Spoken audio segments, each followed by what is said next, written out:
Hello दोस्तों, एक exam cycle पर आपका स्वागत है। मैं आशुतोष कुमार सिद्धार्थ। आप लोगों का पॉलिटिकल साइंस चल रहा था, जिसमें आज हम देखेंगे संवैधानिक विकास।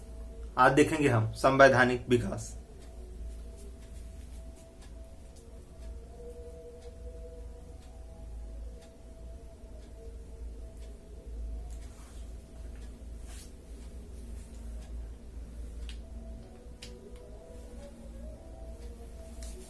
संवैधानिक विकास।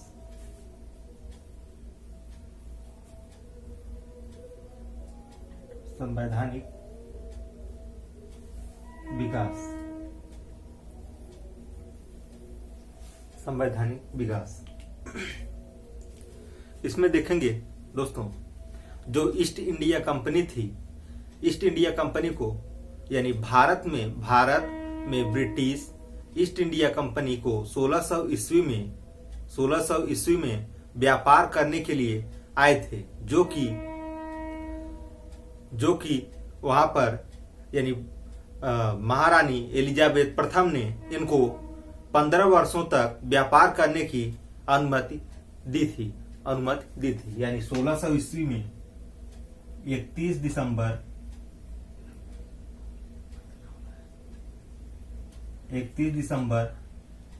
1600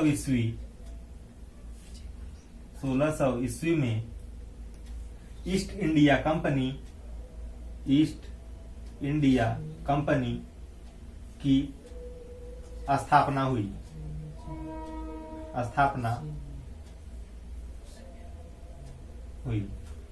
31 दिसंबर 1600 ईस्वी में ईस्ट इंडिया की स्थापना हुई। अब देखते हैं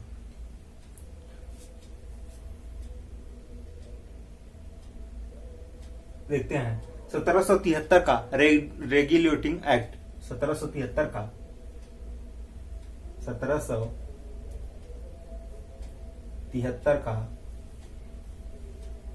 रेगुलेटिंग एक्ट। 1773 के रेगुलेटिंग एक्ट के तहत जो है, बंगाल के गवर्नर को इस अधिनियम के तहत यानी 1773 के अधिनियम के तहत बंगाल को बंगाल का गवर्नर जनरल का पद दिया गया। लिखते हैं इसकी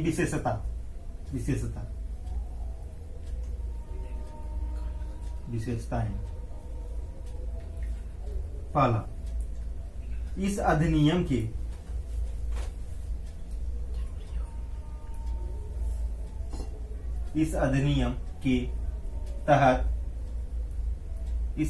के तहत बंगाल के गवर्नर को बंगाल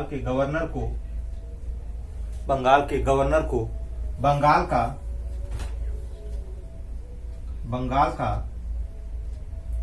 गवर्नर जनरल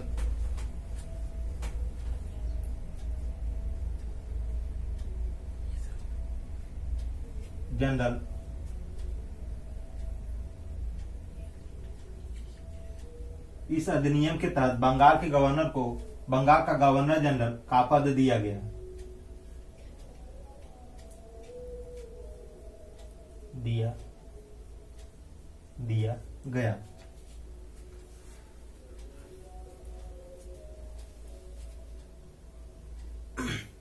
इस अधिनियम के तहत बंगाल के गवर्नर को बंगाल का गवर्नर जनरल का पद दिया और गवर्नर जनरल और प्रथम governor general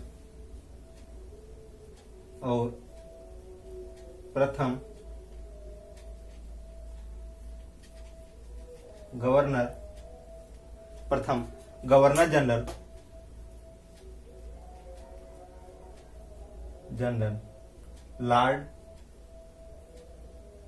lord Warren Hasting थे।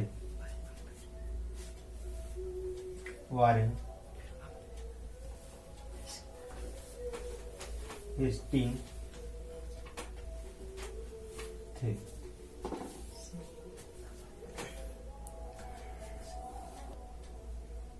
और बंगाल के गवर्नर जनरल के सहायता के लिए चार कार्यकारी परिषद का गठन किया गया।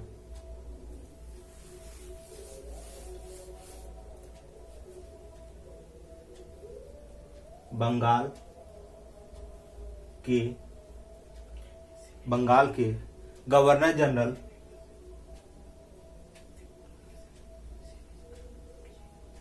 के गवर्नर जनरल की सहायता के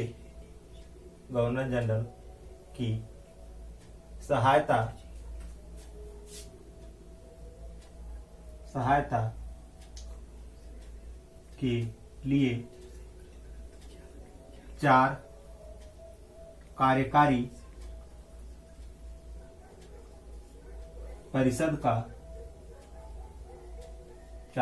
कार्यकारी परिषद का गठन किया गया।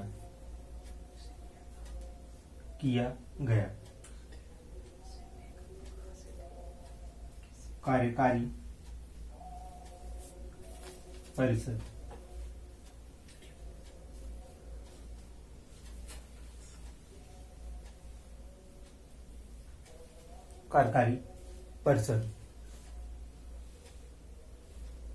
पहला है फिलिप फ्रांसिस,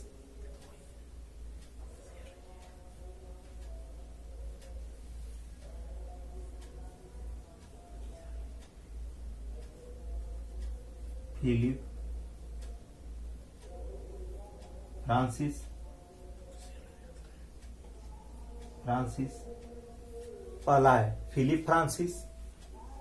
दूसरा जो है मानस। तीसरा जो है क्लियरिंग।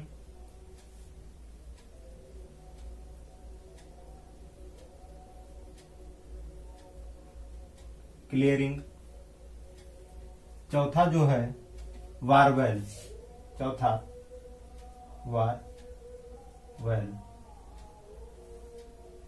ये आपके चार कार्यकारी परिषद जो कि गवर्नर जनरल की सहायता के लिए यह गठन किया गया था। अब आगे देखते हैं। ये गवर्नर जनरल को लेकर पांचों लोग किसी भी निर्णय को बहुमत से लेते थे। ये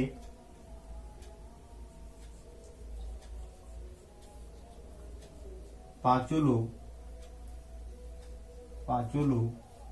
किसी भी निर्णय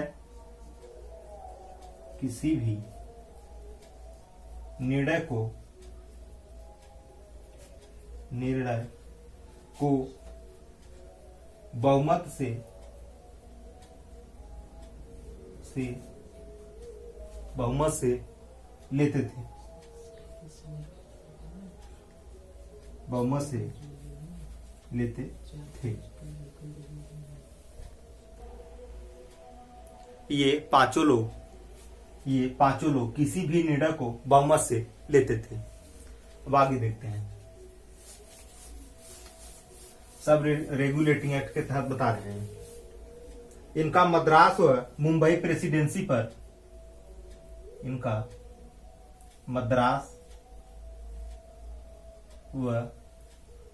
मुंबई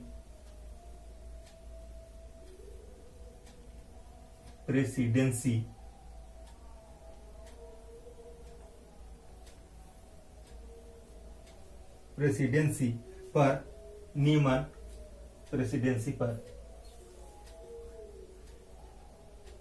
नियमन व नियंत्रण था।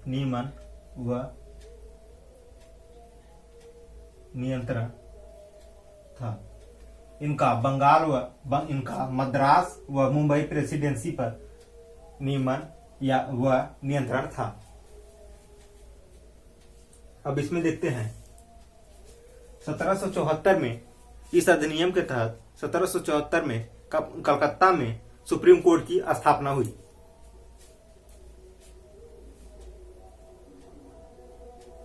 इस अधिनियम के तहत इस अधिनियम के तहत 1774 में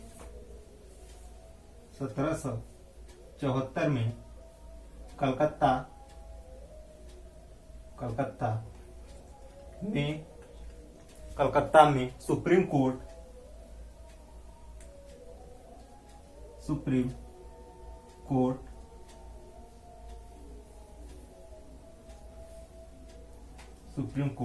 की स्थापना हुई।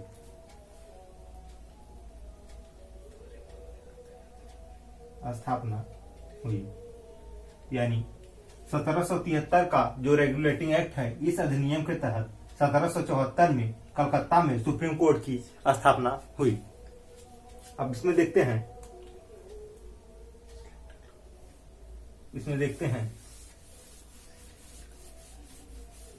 जो तीन अन्य जो न्यायाधीश थे उनको देखते हैं।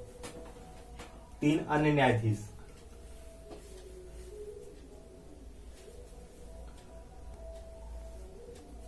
सत्रह सौ तिहत्तर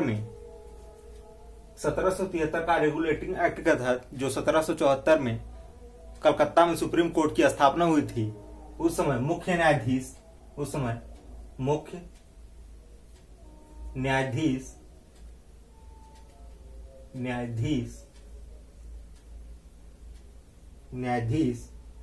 एलिजा इम्फे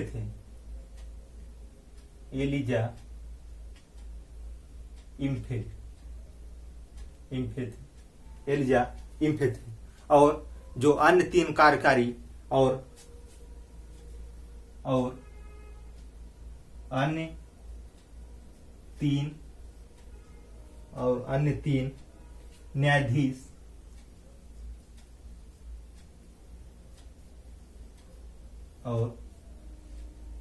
न्यायाधीश जो थे, पहले थे लिमेस्टर,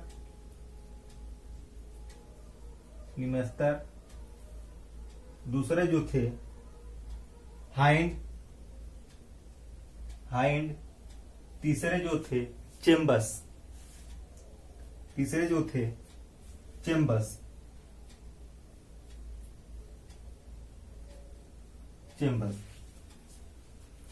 ये आपका यानी जो 1774 में कलकत्ता में सुप्रीम कोर्ट की स्थापना हुई थी, उसमें जो मुख्य न्यायाधीश थे उस समय एलिजा इम्फे थे, और 3 जो अन्य न्यायाधीश थे, पहले थे लिमेस्टर, दूसरे हाइंड, तीसरे चेम्बर्स। ये 3 ठो थे। अंतिम अपीली न्यायालय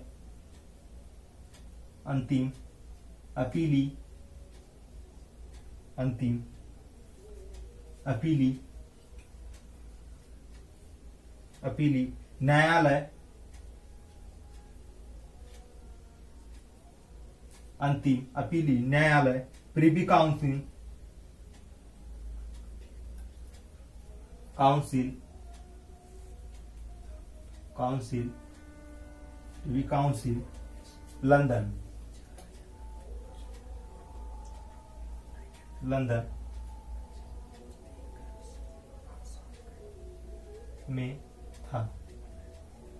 लंदन में था। ये आपका 1773 रेगुलेटिंग एक्ट के तहत जितने भी थे सबको बता दिए हैं क्रम से। अब देखते हैं अगला, इसमें 1773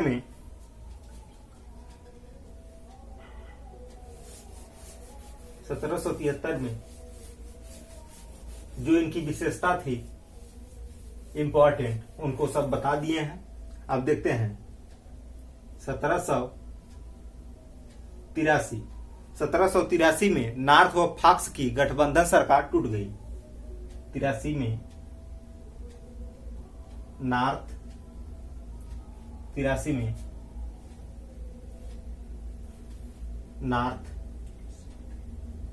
व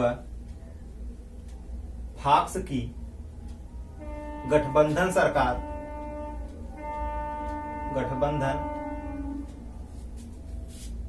सरकार टूट गई। 1783 में नॉर्थ व फॉक्स की गठबंधन सरकार टूट गई। गठबंधन सरकार टूट गई। और नवंबर 1783 में पीट्स ब्रिटेन के प्रधानमंत्री बने। नवंबर 1783 में पीट्स ब्रिटेन के प्रधानमंत्री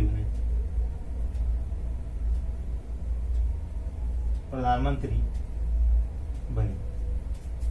1783 में नवंबर 1783 में पीट्स ब्रिटेन के प्रधानमंत्री बने।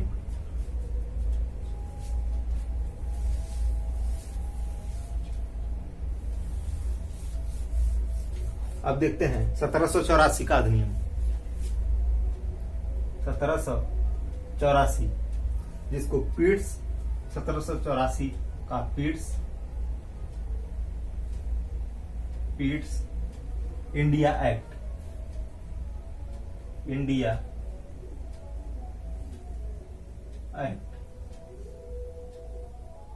जिसको दोहरे शासन की शुरुआत भी करते हैं।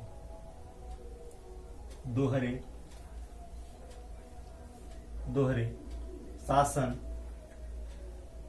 की शुरुआत।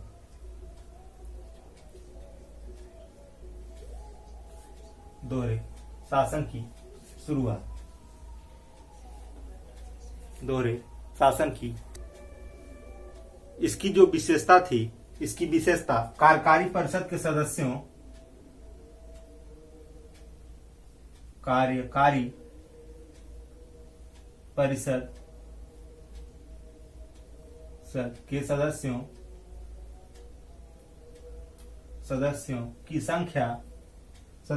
की संख्या 4 से घटाकर 3 कर दिया गया। 3 कर दिया गया।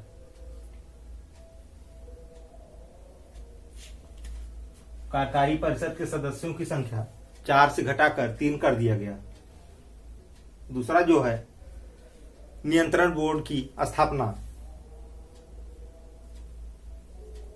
नियंत्रण बोर्ड की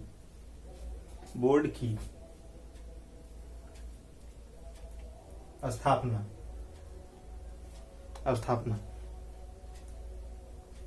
तीसरा इसमें जो है बंबई व मद्रास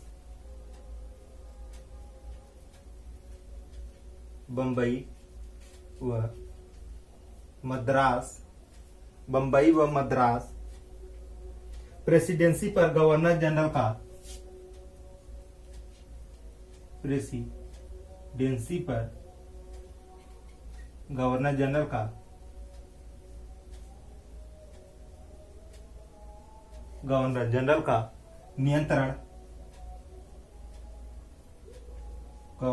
का नियंत्रण बढ़ गया। बंबई व मद्रास प्रेसिडेंसी पर गवर्नर जनरल का नियंत्रण बढ़ गया। अब देखते हैं अगला 1786 का अधिनियम। 1786 का अधिनियम। 1786 में लॉर्ड कॉर्नवालिस भारत आया था। इस अधिनियम के तहत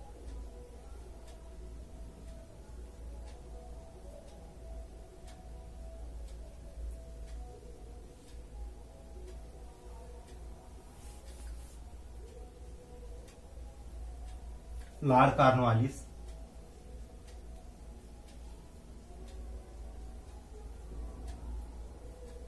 कॉर्नवालिस भारत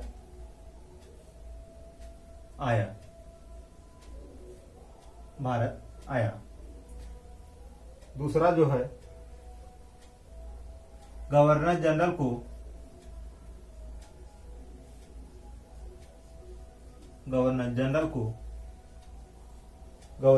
को सेना प्रमुख बनाया गया। सेना प्रमुख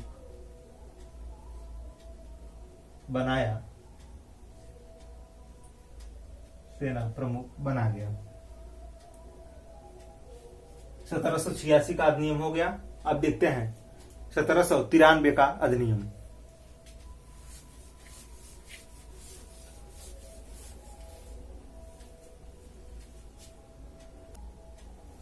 इस अधिनियम के तहत, यानी 1793 का अधिनियम, 1793 का अधिनियम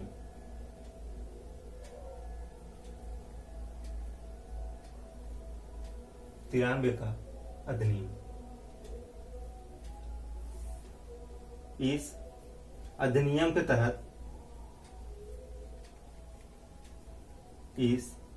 अधिनियम के तहत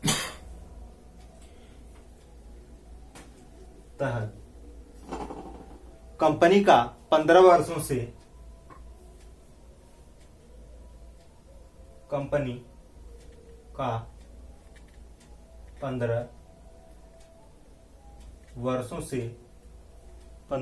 से बढ़ाकर 20 वर्ष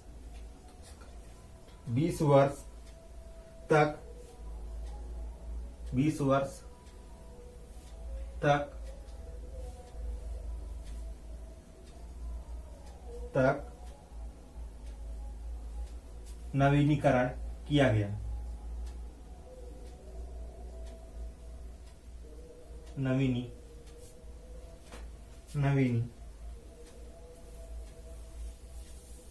नवीनीकरण किया गया। इस अधिनियम के तहत कंपनी का 15 वर्षों से बढ़ाकर 20 वर्ष तक नवीनीकरण किया गया।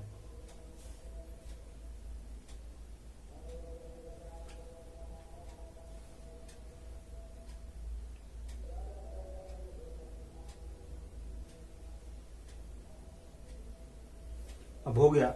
अब देखते हैं 1813 का अधिनियम। 1793 का अधिनियम हो गया। अब देखते हैं 1813 का अधिनियम।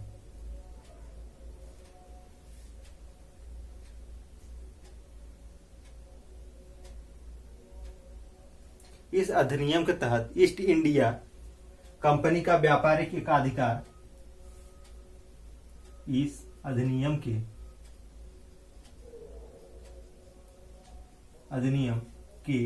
तहत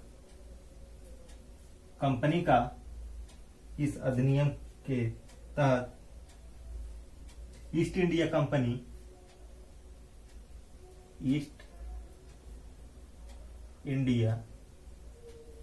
कंपनी का व्यापारिक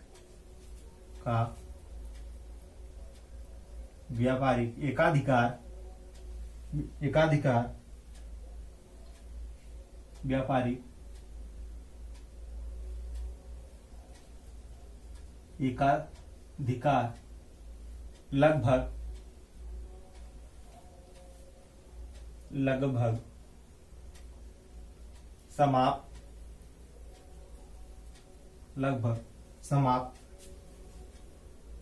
हो गया।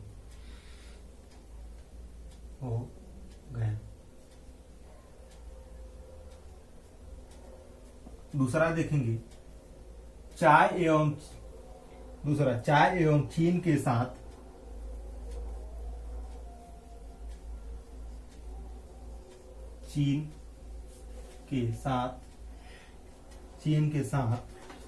व्यापारिक एकाधिकार व्यापारिक एकाधिकार, व्यापारिक एकाधिकार लगभग एकाधिकार बना रहा।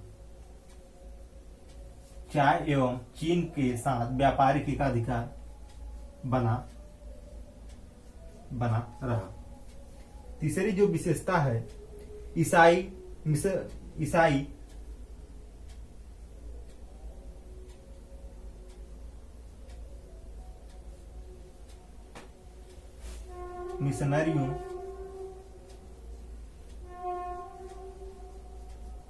मिशनरियों को धर्म प्रचार के लिए धर्म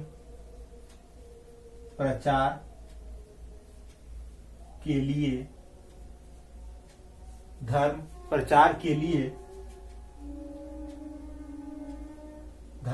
के लिए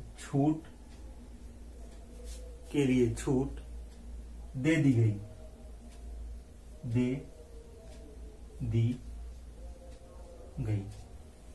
इस अधिनियम के तहत ईसाई मिशनरियों को धर्म प्रचार के लिए छूट दे दी गई।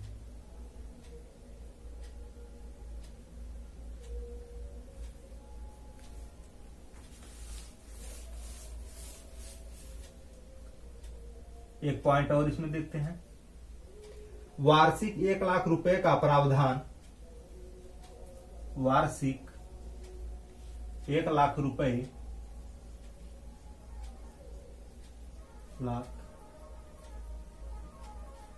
का प्रावधान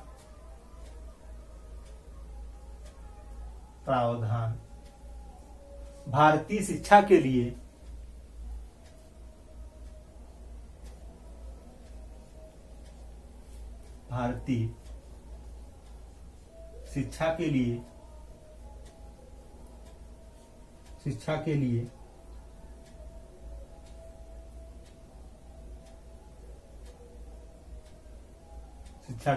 प्रावधान किया गया। प्रावधान किया गया। 1813 का अधिनियम में वार्षिक 1 लाख रुपए का प्रावधान भारतीय शिक्षा के लिए किया गया। साथियों, आज वीडियो यहीं पर रोकते हैं। अगला जो आएगा, अगला 1833 का अधिनियम आएगा। इस वीडियो को यहीं पर रोकते हैं। अगर वीडियो आप लोगों को अच्छा लगे तो इसको लाइक करिएगा, शेयर करिएगा, कमेंट करिएगा और इस चैनल को सब्सक्राइब करिएगा। थैंक यू दोस्तों।